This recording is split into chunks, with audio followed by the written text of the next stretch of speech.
Now, conservative activist and influential ally of President Trump, Charlie Kirk, was fatally shot on Wednesday while he was speaking at a Utah Valley University event. Now, Kirk was on his American comeback tour and was just taking up a Q&A session from a pop-up tent, and this is when the attack unfolded. Now, the university says that the shot was fired from this building located just 200 yards away from the tent where Kirk was speaking. Chilling footage from the event captured that very moment where the attack took place, and of course the bullet hit his neck and he collapsed at the spot. Visuals on your screen right now. Gang violence. Great. Great. Gang violence. Great.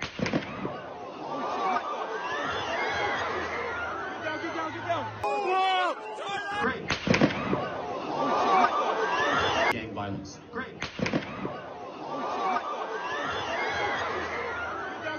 So that's the exact moment when the attack took place and Charlie Kirk was shot dead. The bullet hit his neck and he collapsed on the ground. He was taken to the hospital, but of course the wounds were too severe and he unfortunately succumbed to those injuries. Now in this case, FBI Director Kash Patel confirmed that the suspect had been caught after a manhunt. However, he did not name, and later on he retracted on his statement, saying that in this case, viewers, 2 suspects were caught, but later on, after the FBI grilled both of these men, they were let go off as they were not the ones who were intended to shoot the man or who were behind the shooting incident. Now, as of now, nobody is in custody, but the investigation is still proceeding, according to the latest FBI statement. Oh my God. In fact, paying rich tributes to Charlie Kirk, President Donald Trump said that he was loved and admired by all. Trump even ordered American flags flown at half-mast until Sunday to honor Kirk's legacy. Let's listen in as to what the U.S. President has to say on this incident.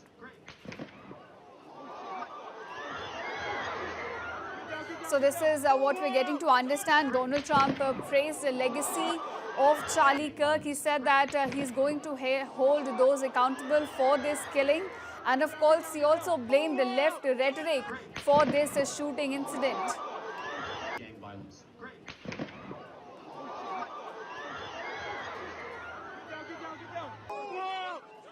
To my great fellow Americans, I am filled with grief and anger at the heinous assassination of Charlie Kirk on a college campus in Utah. Charlie inspired millions, and tonight, all who knew him and loved him are united in shock and horror. Charlie was a patriot who devoted his life to the cause of open debate and the country that he loved so much, the United States of America. Our prayers are with his wife, Erica, the 2 young, beloved children, and his entire family, who he loved more than anything in the world. We ask God to watch over them in this terrible hour of heartache and pain. We will ensure that his voice, his message, and his legacy will live on for countless generations to come. Today, because of this heinous act, Charlie's voice has become bigger and grander than ever before, and it's not even close. May God bless his memory, may God watch over his family, and may God bless the United States of America. That was a U.S. President paying tribute to Charlie Kirk and also sending his prayers to the family. Remember, Charlie Kirk is survived by his wife and 2 very young children who in fact were present at the event when the shooting took place. Now, political reactions are also pouring in. Former President Barack Obama shared his condolences on X, saying that this kind of despicable violence has no place in American democracy. Further, U.S. Health Secretary Robert F. Kennedy Jr. also remembered Kirk and tweeted that a bullet has now silenced the most eloquent truth teller of this era. Meanwhile, Utah Governor Spencer Cox also said that the death of the right-wing activist Charlie Kirk was a political assassination. And of course, that's also the angle the FBI is now taking as it proceeds with its investigation in the case. Let's listen in as to what the governor has to say. I've been in touch with President Trump, with FBI Director Kash Patel. We are completely aligned with our state and federal partners as we work through this case. Now, This is a dark day for our state. It's a tragic day for our nation. And I want to be very clear that this is a political assassination. They talked about transgender gun violence, and then as the guy said shooting or shooters or something like that, you just hear the gunshot and I'm sorry. You just see his neck just like open up and there's just like so much blood that just came out. It was horrible. And all I felt was like everybody bringing me down to the ground. And I was sorry. All I hear is screaming and I see people running and I'm like, it's not safe to run, it's not safe to get up, it's not. And all I'm saying is, please God, please God, please God, because I don't want to die, I don't want anybody else to die, and I think I just saw a guy die, you know. Now, this activist was fatally shot on Wednesday while he was speaking at a Utah Valley University. He was, remember, on his American Comeback tour. But let's also take a look at who this man is, Charlie Kirk. Well, he's a 31-year-old conservative activist and Trump ally. He used to hold open-air debates on campuses across the American universities. In fact, Donald Trump hailed Kirk as a warrior of light in the year 2018. He was also the CEO and co-founder of a youth organization called as the Turning Point USA. Remember, it's not just the only organization he was associated with. He was also a part of Turning Point Faith and Turning Point Action. Again, both the organization had similar aims, that was to put forward the conservative ideals and to push them in liberal-leaning colleges across the U.S. Remember, Charlie Kirk was known for his fiery Christian nationalistic rhetoric, and he was a big part of Donald Trump's campaign as well. If you talk about his, childhood and his family background, Kirk grew up in the Chicago suburb of Arlington Heights, and he was married to Erica. He got married in May 2021. So that information is concerned as far as familial background goes. But of course, the latest shocker coming in from the Utah University, where he was shot dead. Now, my colleague Varghese Abraham is joining me on this story. Varghese, we're given to understand Kirk was shot dead at a university event, and then FBI suspected two men. They were taken into custody and later released. I want to understand, where is the investigation right now?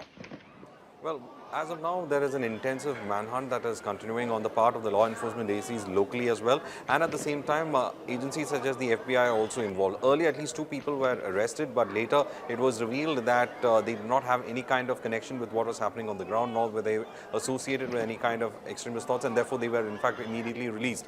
Now, there is a confusion as to say what is the status of this probe, because what we understand from the sources out there, and especially from the chatter that's happening on the international reports coming in from other media organizations, is this, that the police are not confirming whether they have any kind of leads into this. They are completely onto it. The entire might of the FBI has all been pushed into it, that they want to know who is the one who carried out with this precision shooting that has happened. Clearly, the person has been trained on the use of a rifle that, or rather a long-distance rifle that they can in fact use. The person had only used one shot to target Kirk, and therefore that is something that they are looking at, whether there was any kind of a military sniping background that was there for the shooter, and therefore if they could actually have it from a database. So they are looking at that aspect as well, whether the local rifle clubs had someone who had been looking into sniping as such, and training that was given to them. So all these factors are being looked into by the investigative agencies as well. So what we know is that from 200 yards away from where this event was happening, where Kirk was seated inside a tent, is when they suspect the shooter should have taken aim from. There are visuals where, in fact, that shows that the person who's suspected, he is supposed to be on the rooftop, and after the shooting, there is a person who immediately runs away from the place. So clearly they're trying to look at any sort of evidence they can gather from that aspect as well. But as of now, there has been no leads to us to the reason why or the motive behind the killing of Kirk, nor has there been any kind of some kind of lead that could actually give an identity to the suspect as such. But there is heavy combing operation of whatever footages that they can gather in from the CCTV cameras that are there within the campus to the records of people who have entered and who have left. Everything is being looked into to find out who shot Charlie Kirk as of now, Ishita. All right, so those are the angles around which the FBI is continuing its investigation. And Varghese, I'll come back to you for further discussion, but let's also listen in as to what eyewitnesses are saying about this incident. So I was about 15 to 20 feet away from him, standing kind of towards the right direction of the booth where Charlie was. Basically, I just heard a shot, and I saw him falling towards the left, so I knew he got shot on the collarbone or the neck right here, but I didn't see bleed immediately. I just saw and I heard, and we all crouched down, and I wish there was a better security. I was a little surprised when I walked into the courtyard and there wasn't any metal detector.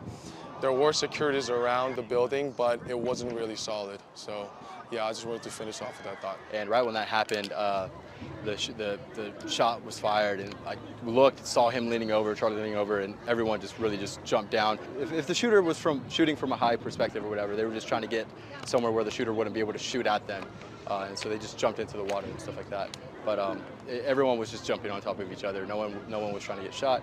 Everyone was just covering each other up because no one knew if there was going to be more shots fired. Thank gosh it was only one shot. To know that he was assassinated here in Orem today. I'm here because free speech shouldn't be violated, because we shouldn't murder each other as Americans. We should listen to each other. I'm here because Charlie Kirk was a good Christian. He loved Jesus.